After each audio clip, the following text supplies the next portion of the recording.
ஒரு நாள் சிவன் மனிதர்களுடன் விளையாட வந்தார். ஆனால் அது ஒரு சாதாரண விளையாட்டு இல்லை. ஒரு நாள் கிராமத்தில் ஒரு மர்ம சந்நியாசி வந்தார். மனிதர்கள் யாரும் அறியாமல் அவரை கவனித்தனர். இந்த சந்திப்பு எல்லாம் வாழ்க்கையின் ஒரு லீலை ஆரம்பம்தான்.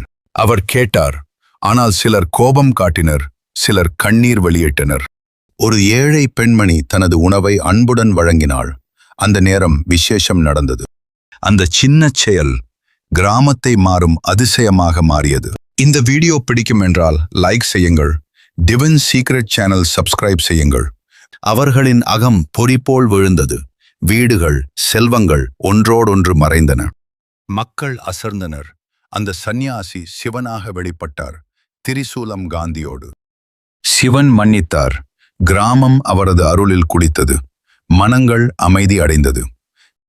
வாழ்க்கை ஒரு லீலை. அது புரிந்தால்தான் நம் இதயம் சாந்தியாக இருக்கும்.